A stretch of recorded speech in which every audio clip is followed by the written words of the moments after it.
All right. Well, how do you know when your local spot will be firing? Well, today we break down our 3 favorite surfing sites to keep your sessions dialed. Stay tuned. One shot wonder, man. That was perfect. Great. Did you write that down? I did. I was reading. Yeah. I was gonna say.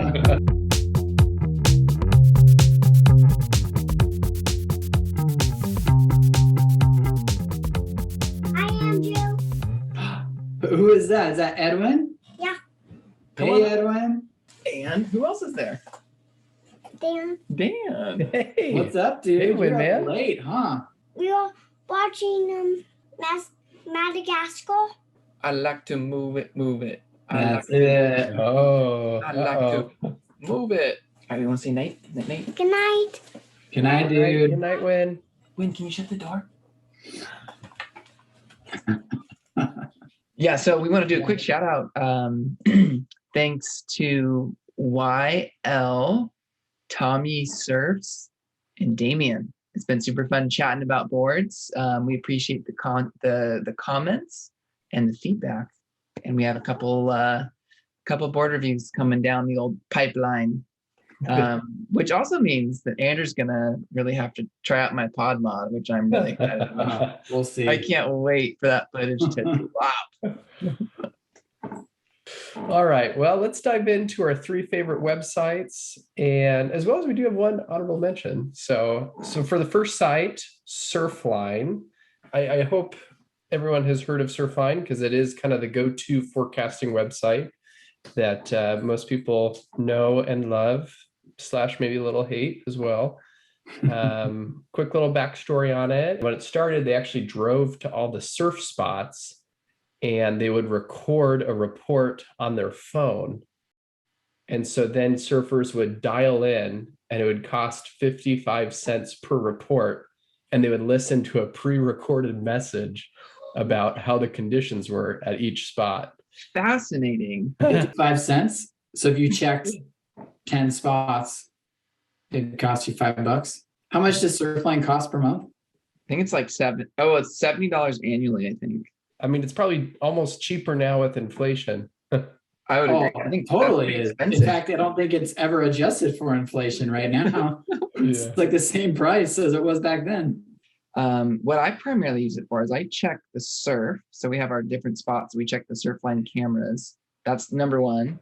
And the second is I look at the forecasts. So what is the swell doing?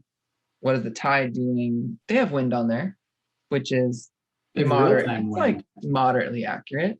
Those are the 2 main things, obviously, that I look at for. And then they also have like long-term forecasting. They have like surf news on there. Yeah, I don't ever use the news. I don't either. I just go to Stab for that. But and then also the Surfline Sessions, which is that new feature that they've been piloting for like the last year or 2, probably 2 years. You already got your 2 things. You can't shout out something else. Okay. You're taking mine. Okay. Well, checking the surf and forecast. Those are my big 2. Okay. Okay. Yeah.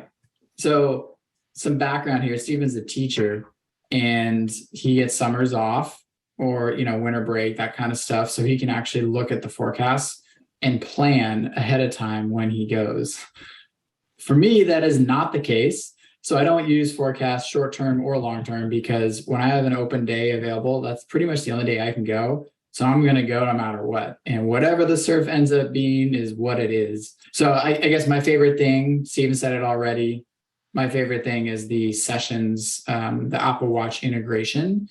You can really start to track your waves pretty darn well. It's not, Kai Neville material, like it's not going to go in the next surf film or anything like that, but you can totally tell like your style and if you got some fins out or if you got a little bit of air. It's in my opinion, it's totally worth it. And it tracks like calories burned and that kind of thing. So my second favorite feature that they added is the real-time wind. Because I only want to go on one app for everything, I appreciate that they have real-time wind in quite a few different spots in our area.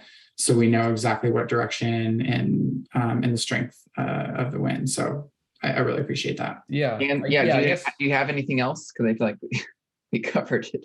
I'll use it for kind of all the above, I guess, what you guys mentioned, but I do like to look at the swell forecasting.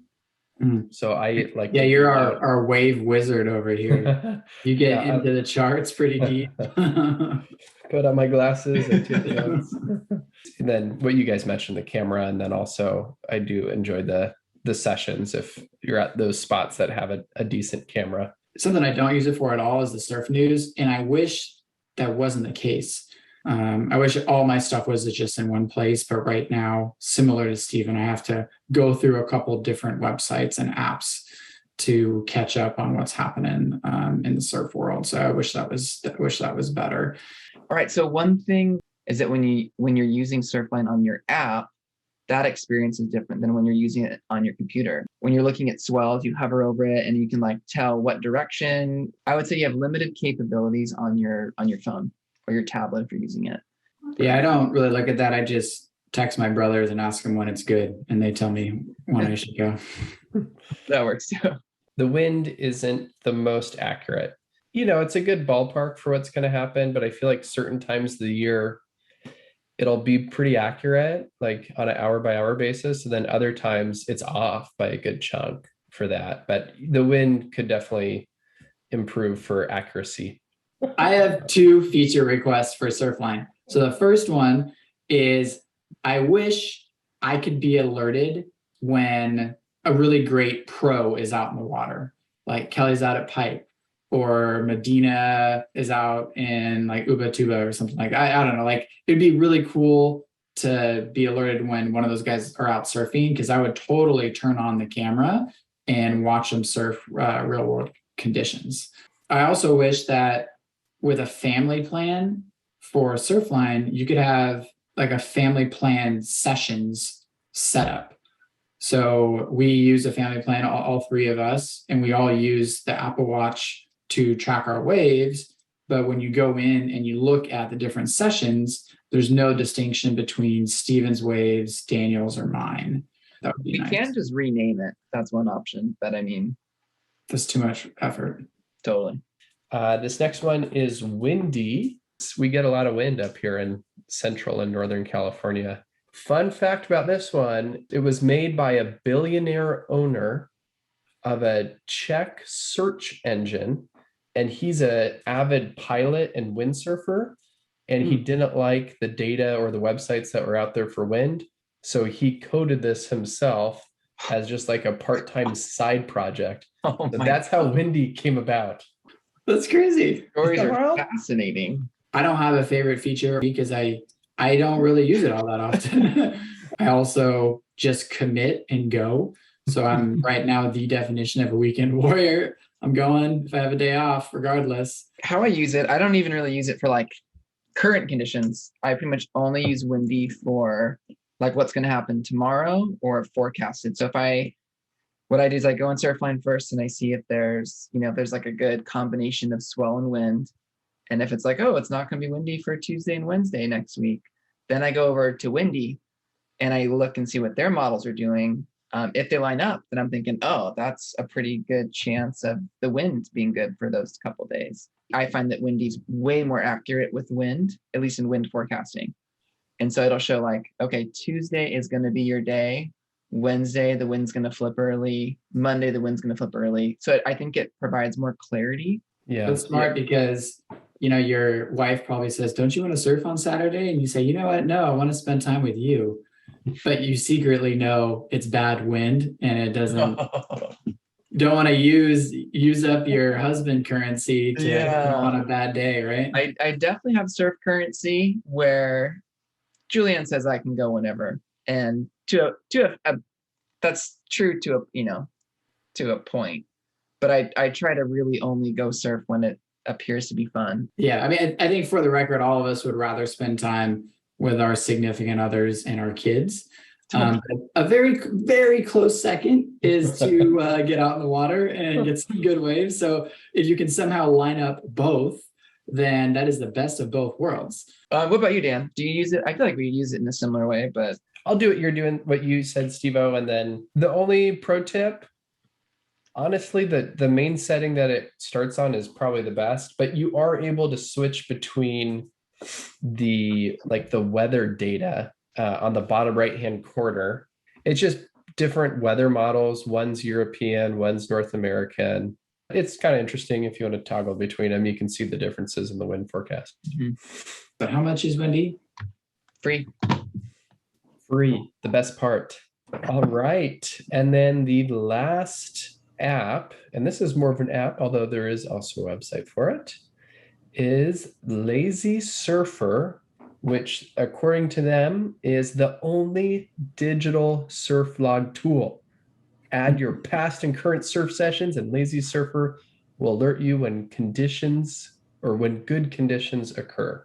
So maybe we'll start with Andrew, because I think Andrew's the one that uses this the most. Yeah. No surprise here. I found it on Reddit. I was lurking on Reddit and on the surfing subreddit, and some guys were calling it out that it was pretty cool. And I'd never heard of it. I checked it out, and basically what it does is that you log each session, and you pick the day and the time, and then it gathers all of the data. So all the swell that's in the water, the direction, the wind, the water temp, the tide. Cool. Yep. Records everything for that one session. And then you rate that session out of 5. And then it compares the conditions with your rating. And the next time that it's similar conditions, if you rate it higher, it will alert you. What I've found is in the rating system, you have to rate like how good are the waves and not how well did you surf, which I originally, I was like, oh, so this was a bad session. And then I thought about it and I realized, oh, the waves are pretty good. I just surfed poorly, So I had to go back and change my rating.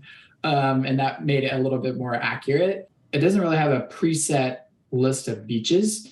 So you actually zoom in and drop a pin where you surfed, which I think is super rad, because oftentimes you're not at like Morro Rock. You might be up the beach a little bit, or maybe you're at one of the jetties. Or I think that's super cool that you're not stuck to only the well-known public places. The other thing I'll throw in there is it's free, which is awesome. There is a tiered level that lets you forecast out, I think, a little bit further than the day of. You can look ahead and the next week or so, and that runs you about $50 a year, which is honestly pretty reasonable. Yeah, I was gonna say I like the idea. I like the concept of it. I don't use it though, simply because it's all up here. In theory, like I like that idea though, of just like logging it. It takes a little bit of the guesswork out of it. Anyways, my only concern with Lazy Surfer is like, what do they do with your data? So like, what if the app sells and then it's just like, hey, you're all going to know like when when that pin drops, like what if they like sell your info and then it's like everyone knows about your spot. Like if Surfline buys them out or something. Yeah, who knows?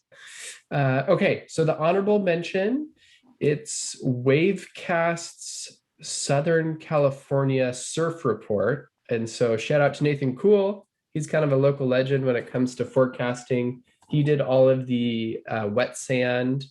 He did all their forecasts where he would write down for Southern California, and I think also for Central and Northern or something. So it's really cool. It's very nuanced and it's also very accurate. So if you're in Southern California, I'd recommend checking that out. And it is run on donations. So I will say support him. But sounds like you two will be friends. Yeah, he's got great forecasts. So he's really good at picking up like consistency and the likelihood and just a lot of little details and nuance that you don't get elsewhere, which is cool. All right, so a question for the group here. We've got 3 apps and an honorable mention. Pick 2. I kind of feel like they're all used for different things. Well, Which 2? if I could only pick 2, I would do Surfline and Windy. I would do the same, although I do like the potential of Lazy Surfer. I haven't used it enough. So Windy's too valuable at the moment. So I'll go Windy and Surfline. I'm going to go rogue here. So Surfline, obviously, that's in there. And I like the idea of Windy, But in my use case, which is the weekend warrior, and I'm going regardless, I like the idea of lazy surfer. If I'm going on Saturday, out of all the spots that are available to me on this swell, it can tell me which of them are going to be best. Surfline and lazy surfer are going to be my two. Bring home the bacon, baby. Bring it home. Shake and bake. Shake and bake. And that's a wrap for us here at Green Room for our 3 favorite sites/apps for surfing. Did we miss one? Let us know. Leave a comment below, or if you have other feedback, give us a holler and we'll see you out in the water. Nice job.